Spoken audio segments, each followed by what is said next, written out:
Every club, every day. The Global Sports Podcast Network. Hello everyone, good morning, good afternoon and good evening whenever you are listening to our daily podcast. Today, daily AFC Bournemouth / daily Brentford. We are joined by our friend, colleague Dan from Brentford. How are you, Dan? I'm all good. I'll be there at the weekend, so looking forward to this and looking forward to the next half an hour. You will be at the game? I'll be there, yeah, in the away end. It's quite hard to get tickets for Bournemouth because obviously you've got probably the smallest away end in the divisions, only the only one smaller than ours, I think. So, yeah, I'm in the lucky number of fans who have enough loyalty points to get a ticket to Bournemouth away. You do know that this means we are having a pint before and after. So, loser pays the drinks, right? Yeah, sure. Why not? We've been in good away form recently, so you never know. Good, and we are chasing Europe, so it's going to be hell of a game. Right, before we dive into this great story today, we do have to mention that this podcast is a part of the Global Sports Podcast Network, the only network bringing you exclusive daily news and views on your Premier League team, the Premier League, women's football, and fantasy football. It's a unique listening experience that puts fans first, bringing you the very latest breaking news from your team. So subscribe whenever you get your podcast and make us your first listen, if you can, every day. Global Sports Podcast Network. Every club, every day. Every club. Every club, every day. The Global Sports Podcast Network. And as I've always been, gentlemen, I'll let you talk, Daniel. So, a big game on Saturday, and you are coming down. This is something obviously you didn't tell before we started recording. So I'm glad because there's more things to talk about, right? And I can approach more directly because I'll be seeing you Saturday in person. So, our last game away, you've beaten us 3-2. Lucky, you always play good in your stadium. I think you were on 7. Yeah, so when we played you haven't lost a home game yet. Yes, we've lost a lot of them now in recent weeks, so it's kind of turned around. I think, not Bournemouth aside, earlier in the season we played the likes of Ipswich, Leicester, Southampton, Wolves. All the bottom 7 or 8 visited the G-Tech. So apart from Bournemouth and Newcastle, who we also beat at home, within that run, we didn't play too many top half teams. We didn't play too many quality teams. And I think that's why in recent months, so we've now won 4 away games in a row and we're winless in 7 home games. So I think, and I was saying it at the time as well, I think part of the reason for that run and the reversal of that run is simply the teams that we've played. We've been very good this season against those bottom 5 or 6 teams. We've beaten all of them. The only one we didn't beat was Everton away, but that was when we had 10 men for more than 45 minutes earlier in the season. We still came away with a draw. So we've done very well on that front. I think we've struggled a bit more against the top half teams this season. I think only really Newcastle at home. We did really well against Newcastle 1-4-2, and then against yourselves at home. But we do have, over the years, especially in the Premier League years so far, we do tend to have a good record against yourselves. So what's disappointed me, I guess, is the fact that we are not getting necessarily the results against most of the other top half teams. That's what's separating us. There's a little bit of a gap above us in the table and that big group of teams which Bournemouth are involved in. And I'm glad to hear that because we are now in the top half. We weren't at the time when we played you, but we are now. Yeah, definitely. And I think there's so many teams in that area of the table, and we've been about 4 or 5 points now behind that group for quite some time, and we're just not getting the results. So we played Aston Villa last week. If we had beaten them, we would have been right on the back of that group and right on the back of Aston Villa. But we weren't able to do so, and I guess that's been the frustration. There's a risk at the moment of Brentford season petering out, particularly if we don't get anything again this weekend. Because we just won't be able to catch up to that group and give ourselves a fight towards the European places. So it'd be nice to get a win and see if we can get into that conversation. Otherwise, looks like the season might be petering out for us, which isn't necessarily a bad thing, but we are where we are. You are where you are, and we are where we are. I mean, it's funny how one game can cost you dropping 3 places below on the table, and seeing now, Bournemouth sitting at ninth position with 44, and then Newcastle and Man City being 3-4 positions above with only 3 points difference, which is just one win basically. It's mad. It's mad, and it just shows how close every team is. To get to that European spot and all that. For Bournemouth, obviously, that would be a dream because we've never played Europe before, and we'd like to have an extra reason to go and travel. I'm not going to lie. With 29 destinations from Bournemouth Airport, I'm sure there will be some flights available to one of the countries that hopefully Bournemouth will play in. And hopefully in conference. I'm always saying I'm happy with conference. Champions League, Europa League might be a bit tough for us because we haven't got that squad depth. But conference, we might be able to do something as well. I don't know. For now, we need to focus on Premier League, on getting the next few games, getting as many points as we can. Obviously, Brentford, our record with you guys, wow. Considering last 5 games, you won 3. 2 of them were draw, so we didn't win in the last 5 games against you, right? Last 3 we've seen plenty of goals, all of them at least 3 goals in the game. The good thing, Bournemouth managed to score 2 goals away against you, and with the form this season, I think we can score another 2 on Saturday. Maybe we can score another 3. Playing in Vitality is not easy, and I've spoken to one of our players actually from Bournemouth, and he said it when he used to play for his old club, and every time he would play away in Bournemouth, it would be scary. Have you ever been to Vitality before? Yeah, so I was there last season, and it was really towards the end of the season last year. So it was a real sunny day. It felt almost like a close season friendly. I think both clubs didn't have much to play for at that point. We had just mathematically secured survival a week or 2 before. So it was fun. It was a fun afternoon. I recall all 3 of the goals are in the last 5 or so minutes of the game. I think, yeah. Don't forget that we got again our goal disallowed by VAR. It happened because we were 1-0 up in the first half. Earlier on. Yeah. So God knows how many. Because it's funny, we were looking at me and my colleague Dan, who's one of the other hosts for our daily AFC Bournemouth. We were looking at the stats and the table. Where would Bournemouth be sitting in which position if there was no VAR overturned decisions? And guess what? We would have been third, not 9. We would have been third. But it seems like VAR is working more in favor of bigger teams. And I'm talking also about Brentford as well. Like if you were to play against Liverpool or Chelsea or Arsenal, you're more likely to get your decision overturned and goal ruled out. Am I right? Perhaps. I don't really like to buy these theories. I think you could find a narrative to fit a lot of things if you wanted to. I don't think there's any referee or VAR who genuinely goes out there to try and influence the game in any wrong way. I think they're trying to make the right decisions. I think the issue is there is a lack of consistency. There are certain decisions, like for example, last week against Aston Villa, there were 2 quite good shouts of Brentford penalties in that second half. And I suspect they're decisions that if the referee on the pitch gives it, they stay given. But because VAR, for whatever reason, determined that it's not clear and obvious, they won't intervene. But and then like I said, on another day, we could have had another referee who gives those penalties and we could come out of a 2-1 win. So I don't think there's any kind of bias or agenda. Perhaps if we're really going down that route, perhaps referees can be a bit intimidated if they're at, say, Anfield, for example. But you would hope with the level of experience of a lot of the Premier League referees, a lot of them have been around for quite a few years now. You'd hope they wouldn't let something like that get to them. But who really knows subconsciously what impact that has on the referee?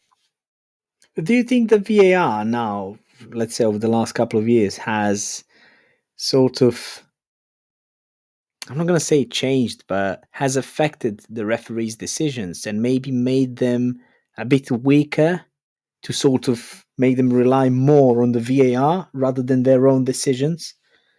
Yeah, I can see the argument for that. I think it might even be a subconscious thing, but maybe in the back of their mind, when Disasi shoves Sharda over last week in the penalty area against Aston Villa, Yeah. is the referee thinking, I could give that, but I'm not sure, I'm not quite sure, so I'm not going to make that decision. And then VAR looks at it, and they probably agree that that could be a penalty, but they don't feel that there's enough to intervene, and then maybe you get less of those given, particularly, maybe at a smaller stadium when there might not be as much pressure on the referee to give it, or they feel that way anyway. So perhaps it shouldn't be the case. I think maybe it needs changing. I've heard some people say that there should be an appeal system. So say like tennis, when you can like a challenge, challenge a call, and if you successfully challenge it, and it shouldn't be judged on whether it's a clear and obvious error, it should just be judged on whether this is a penalty or whether it's not a penalty. And obviously, if you're successful in the challenge, you keep that challenge. Perhaps that's the way they should look to go forward in the future. But I think ultimately, any system that they end up adopting, if it does change, there will be people who criticize it, and there will be wrong decisions every now and then. I think I'm afraid that's just how it's got to work, I think. Yeah, but now I want to go back to the part where you said that they feel less pressure in a smaller stadium. Does that mean because Bournemouth has the smallest stadium in the Premier League? Does that mean that this is the reason why we get so many decisions overturned, not in our favour? It's not Bournemouth in particular. I think Brentford. We're probably the second smallest stadium in the Premier League. It's not known necessarily to be a really intimidating place to go.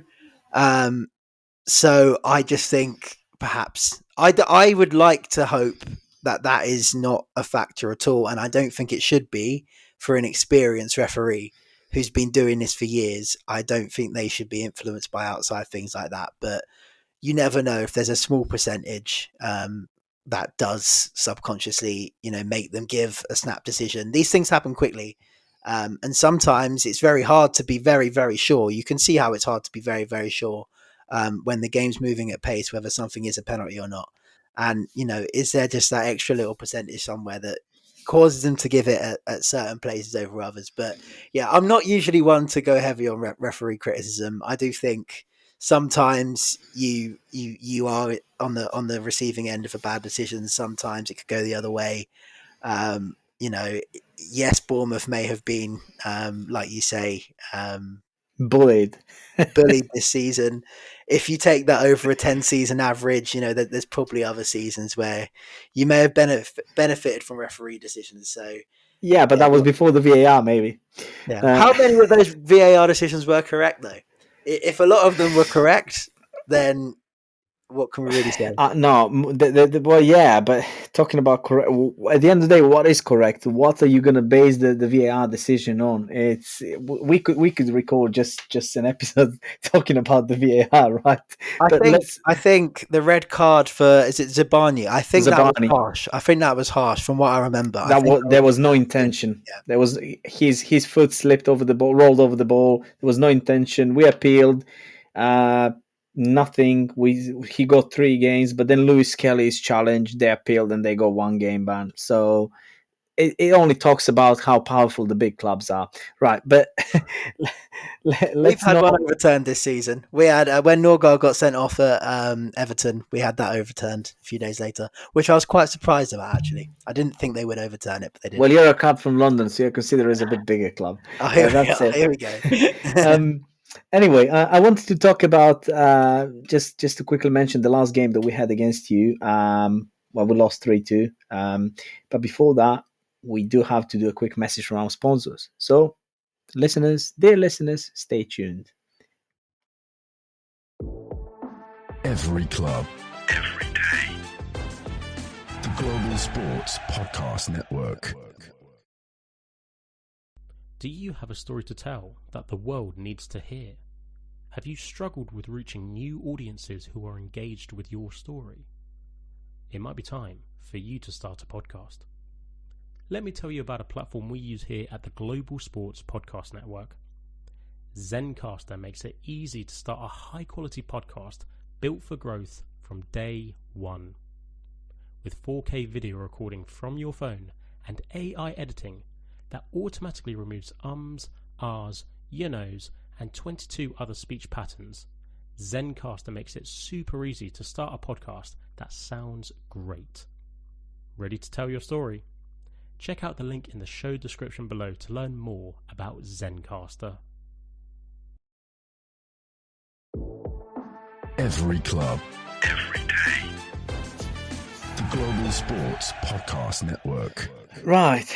So to quickly go through the last game, where you came from behind, the bees came from behind. We were twice in the lead, and somehow, you managed to get the most out of that game, and you go, well, 3 points. Have you been at the game? I think when our front four is on it, I think we can score goals against anyone, and that's Sharda, Wissa, and Boomer and Damsgaard in behind. I think Damsgaard, especially this season, has been so good. He's second or third in the assist chart. He's really come out of nowhere compared to where he was last season. Obviously, everyone knows him for the Euros a few years ago. Oh, yeah. And he's had injuries. He had injuries immediately after that. Ended up signing for us. Took a while to get going, and now I think he's easily our best player this season. And with the likes of Mbeumo ahead of him, and the likes of Wissa and even Sharda, there's plenty of him to work off in terms of setting free those forwards. I mean, in terms of that game, Wissa scored a really good goal that day. Brian and Primo probably scored as well. They tend to score together. I remember there being a really good dummy, I think, from... That was from Damsgaard. Was it Damsgaard? And then I think... Yeah. So it was Vissa scored 2, and then Damsgaard scored 1. Yeah, so, Damsgaard scored, yeah. Mbeumo had Mbeumo had an assist, and Janel had an assist as well. It was a good game, and yes, you were better. I mean, we couldn't chase. You chased our score, you got it, and you won. You were just better on the day. And I think Brentford, as I mentioned earlier, you were on a 7. I think it was your 7th game that you were unbeaten at home. And it was just, when you go with that mentality to play against someone, it was the same like we were on 11 game run unbeaten. It was crazy, and we could just beat anyone. We've beaten City, we've beaten Arsenal. We got the unlucky draw against Villa.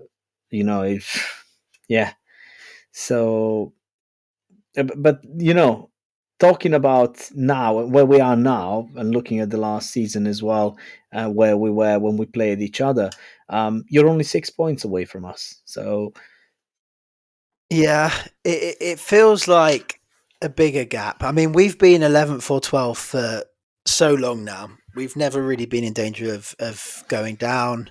So we've been quite comfortable. We've been beating generally the teams below us and not doing so well generally against teams above us. I think there's just so many teams in that conversation around where Bournemouth are. We've always been 3 or 4 points away, at least. And I think we need to really close that gap. Those teams win games quite often, which is why they're in the top 8 or 10. And we just haven't shown the consistency to really bridge that gap. So the gap has been that for quite a while. I think the reason we're only 6 behind you is probably because you've not won in the last few as well. But yeah, it's that group in general we're trying to chase down. And I wouldn't be surprised if we turned up on Saturday and got a good result, but I don't think ultimately we'll have the consistency to back that up when it comes to playing a lot of the other teams in and around that group, because we've got Newcastle next and then Chelsea after that. So we've got to play a lot of teams in that group now, and I think we'll win the odd one, but I just don't think we'll have the consistency to really bridge that gap. But like Bournemouth, we've never been in Europe before. We're similar sized clubs, and it would be amazing for that to happen to Brentford. So, you know, if it happened to Bournemouth, I'd resonate with how you'd feel about that. And, you know, I'd be happy for a club who don't usually get into Europe to do it, because, you know, to the do it, likes of yeah. Chelsea being in the Conference League this season is pretty pointless. That they'll probably win it. Their fans don't really care too much about being there, I'm assuming. Yeah, And well, they like to win, so they're like, oh yes, we won the Conference League. It doesn't matter that we're a club that could easily win the Champions League, maybe, but yeah, let's just play. Let's win what we can, right? yeah, it's a good opportunity, isn't it? That Conference League, it is a great opportunity for any like mid-table Underdog Premier League teams. side, because Yeah, whoever gets there from the Premier League should be one of the strongest teams in that competition, even if it yeah, is someone like Bournemouth or Brentford. And the just the thought of being able to go on a journey like that and actually having a good chance of going deep into the tournament is, you know, something that it's didn't mental. actually Yeah, exist a few years ago. So yeah, it's really, really exciting to see. Obviously, we've seen it with West Ham, and I do yeah. think it will be beyond our reach this season. But, you know, we go again next year. I think it's a target of ours at some stage in the next few years. I mean, I was looking at the schedule as well that Bournemouth has, and we've got Ipswich, Fulham, and West Ham after playing the FA Cup against City. Obviously, we do have this international break in between where myself will be traveling to Vienna to watch the Nations League match of Austria versus Serbia. So that's going to be a fun experience, and I can't wait for it. And obviously, upon my return, there's the City coming again. Can we beat them again? This is the question. We'd love to be able to see the Cherries playing in Wembley, you know, in the next stage. Why not? Why not? I mean, City's been, I can say, awful this season. Obviously, they dropped the points early, and there's barely any chance for them to win the Premier League. Mathematically, probably, but we know it's not going to happen. So.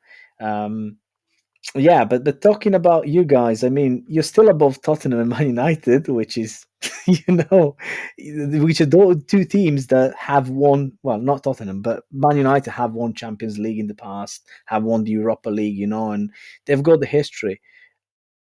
Tottenham as a club, we've played them the last game. We were 2-0 up. We dropped 3 points there. I don't know how. And at the end, you know, um, we were lucky to get a draw as well because we just stopped playing. And yeah, Tottenham wasn't a team that could beat us. But on the other hand, you know, seeing that Bournemouth as a very small club, you know, dominating Tottenham in their stadium, it's pretty fascinating, isn't it?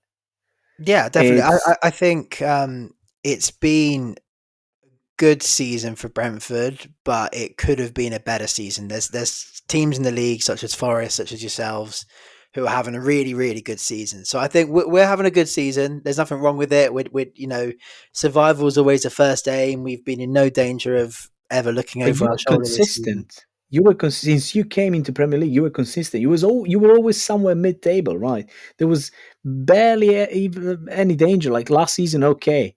I think last season you were probably the closest to sort of get maybe Yeah, relegated. we were But never in it. We've never ever finished a weekend in the relegation zone since we got promoted, because we beat Arsenal on the first day and we never looked back. So yeah, there you go. last season was the closest. We've never been in it. I think that's always a positive, particularly when you look nowadays. The teams coming up really struggling every year, looking like they're going to go down again. The same three, so we can't Yeah, underestimate that. I mean, look at what happened to Luton. They haven't lost many players though when they got relegated, but it seems like they're going to be relegated again now from Championship to League One. What happened to Luton? Like it's crazy, and you know, the club that actually has beaten Bournemouth last season 2-1 near the end of the season to try and secure their stay. You know, look at them now. I mean, it's so weird. It's so weird. But luckily, you know, both of our teams are safe. So we won't be looking into championship for the next season, and we won't be mentioning championship because we know we are safe now, right? Um, Before we do the score predictions, the team predictions, and the star players predictions, we do have another message from our other sponsor. So, people, listeners, stay tuned. Every club, every day. The Global Sports Podcast Network. Your body is unique, and Global Sports Podcast Network has partnered with Bionique, the world's most personalised supplements. Bionique provide 100% tailor-made supplements designed to deliver precisely what your body needs at exactly the right levels to optimise your health. No guessing. So click the link in the show notes. Use the code GSPN2025 for 40% off your first month's subscription. Bionique. Don't settle for off-the-shelf solutions made for just anybody. Get what's right for you right now. Every club, every day. The Global Sports Podcast Network. Right, so this weekend's game, 5:30, a late one. I don't know. The hot stat for you, right? 5 of Bournemouth's last 6 league fixtures produced exactly one first half goal. Will Bournemouth have the first half lead? I believe if we score in the first half, we got the game. We got the game. If we let you score first,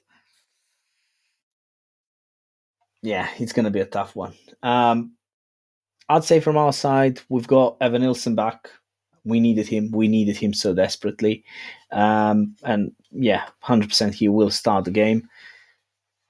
Sinisterra slowly getting back. He's still coming on as a sub. But yeah, a great super sub for us anyway.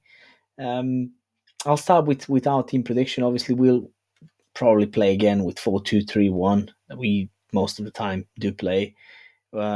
Christie's a question mark, whether he'll play or not. I'd say Kepa in goal, Kerker's left, Housen, Zabani's back. So Housen and Zabani, centre-backs. James Hill will probably go on the right. Now, if Christie will be a question mark, then probably Cook and Adams will be playing in the middle. If Christie does play, I expect him to start with Lewis Cook and leave Adams on the bench. On the left, we'll probably see Tavernier. Yeah, I'd go for Tavernier. Clivert in the middle, Semenyo on the right, and Evan Nilsson up front. And that will be our starting 11 for Saturday. And hopefully we'll get 3-1 win. I can't see keeping a clean sheet against you guys because Mbeumo is just lethal. Him and Wisa are just lethal, and if they both play, it's going to be tough to defend against them, especially because Zabani hasn't played for the last 3 games. That doesn't mean that he's dropped out of form, but since we signed him, he's been so consistent that from 69 games, he's played 68, and out of 68, he's been a starter on 67 games. And this is the first 3 games that he hasn't played, and it's only because of the red card. Otherwise, he would have been there on the pitch. So, score prediction, 3-1 to Bournemouth. I'd see Semenyo scoring 2 and Evan Nilsson scoring 1. And I won't do the prediction on the Brentford team. I'll leave that for you, my friend.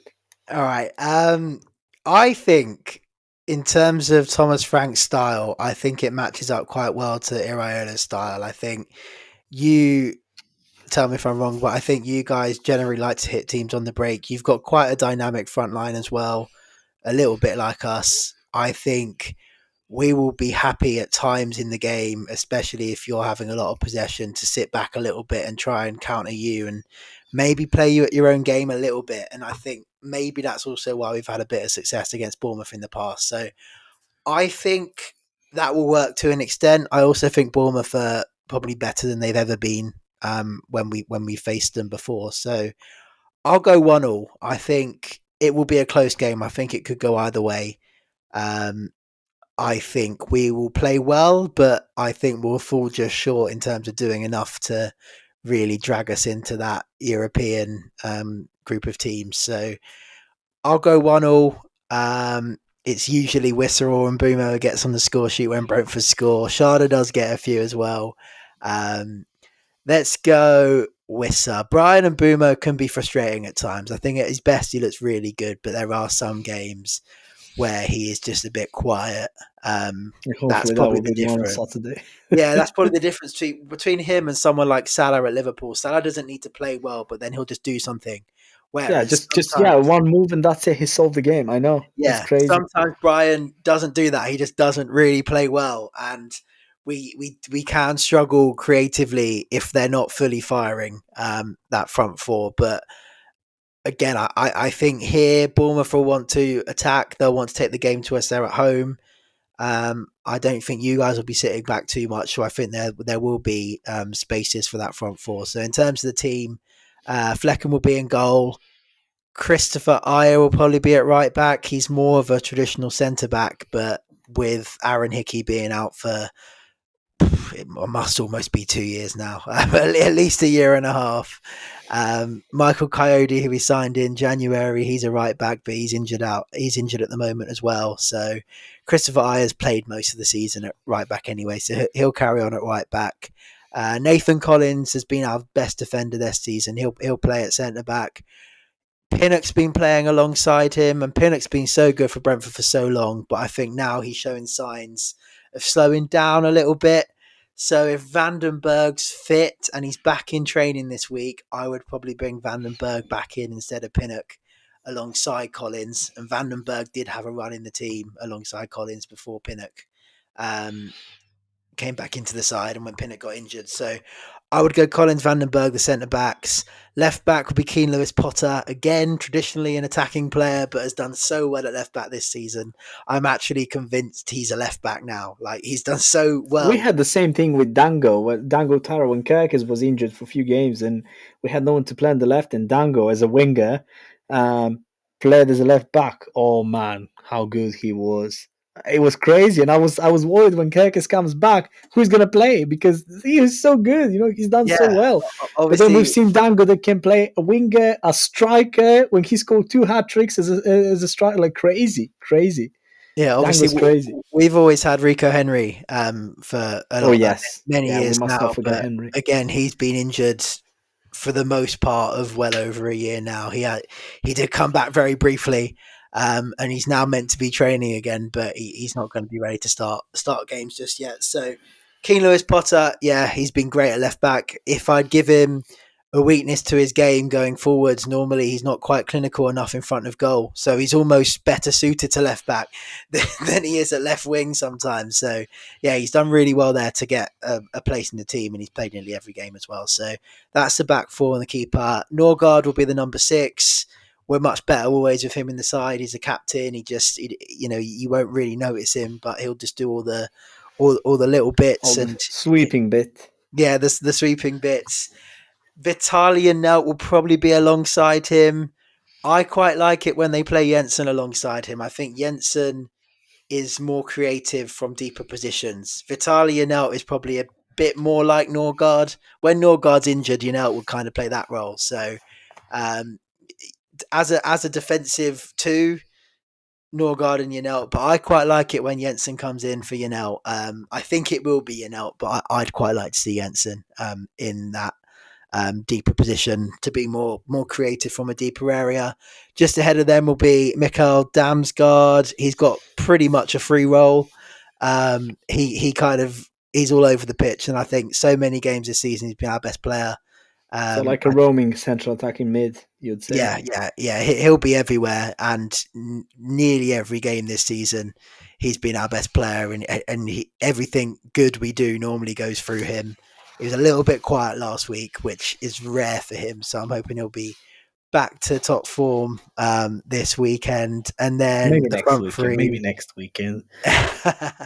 And then the front 3: Brian and Bumo, Kevin Schade, and Johan Wissa. Obviously, everyone knows about Bumo and Wissa. Kevin Schade's growing. He's still a young player, but in terms of his raw talent, he's quick. He's shown some good potential. Yeah, he's quick. He's quite good in the air. Highlights, and he's got a very quick step. You can tell in a few years' time, you can tell he's got everything he needs to become really, really good in terms of his height, his pace, his strength.